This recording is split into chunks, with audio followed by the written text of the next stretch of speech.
మన ఆచారాలు, సంస్కృతి, సాంప్రదాయాలకు స్వాగతం. అందరూ ఎలా ఉన్నారు? నేనైతే చాలా బాగున్నాను. ఏంటి వీడియో ఎప్పుడెప్పుడు చెప్తానా ఎదురు చూస్తున్నారా? కొత్త వీడియోతో మీ ముందుకి వచ్చేసాం. మీ ఊర్లో వర్షం పడుతున్నదా?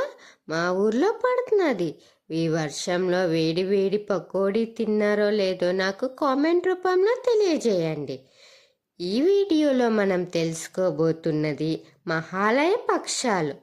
ఈ మహాలయ పక్షాలు అనేవి హిందూ ధర్మంలో ఒక పవిత్రమైన కాలం. ఇవి పితృదేవతల కోసం చేయబడే శ్రాద్ధ కర్మలకు ప్రత్యేకమైన కాలంగా పరిగణించబడుతుంది. అంటే తల్లిదండ్రులు, తాత ముత్తాతలు మొదలైన పూర్వీకుల ఆత్మలకు నివేదనలు చేసే పిండ ప్రదానాలు చేసే సమయం. పక్ష అంటే 15 రోజులు. మహాలయ పక్షాలు అనే పదం మహావిశేషమైన ఆలయ ఆత్మల నివాస స్థానం అనే అర్థం కూడా పొందవచ్చు. ఈ 15 రోజులలో మనం పితృదేవతలకు పిండ తర్పణం, శ్రాద్ధ కర్మలు చేసి వారి ఆశీస్సులను పొందాలనే ఉద్దేశంతో ఈ ఆచారాలు నిర్వహిస్తారు. భాద్రపద పౌర్ణమి తర్వాత మొదలై ఆశ్వేజ అమావాస్య వరకు ఈరోజు మహాలయ అమావాస్య అంటారు. దీన్ని ఇలా జరుపుతారు.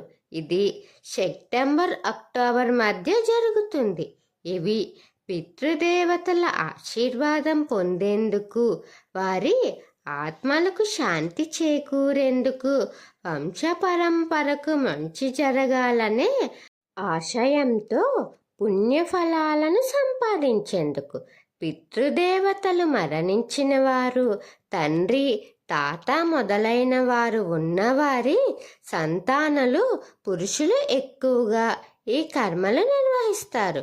కొన్ని ప్రాంతాలలో స్త్రీలు కూడా నిర్వహిస్తారు.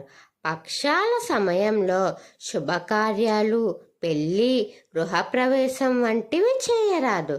పిండ ప్రదానం, తర్పణం చేయడానికి నదీ తీరాలు గోదావరి, గంగా, కృష్ణ పవిత్రంగా భావిస్తారు. మహాలయ పక్షాలు అనేవి మన పితృదేవతల పట్ల గౌరవాన్ని చూపించే పవిత్రమైన సమయం. మన పూర్వీకులకు ఆత్మలకు శాంతి కలిగించడమే కాకుండా మన వంశాన్ని ఆశీర్వదించమని కోరే ఒక భక్తిమైన కాలం. మన ఆచారాలు, సంస్కృతి, సాంప్రదాయాలు వీటి మీద మీకు ఆసక్తిగా ఉంటే నా ఛానల్ని సబ్స్క్రైబ్ చేసి అలాగే పక్కనే ఉన్న బెల్ ఐకాన్ క్లిక్ చేయండి. నా వీడియోస్ని మీరు ఆదరించి లైక్, షేర్, కామెంట్ చేయండి. ఓం శ్రీ మాత్రే నమః.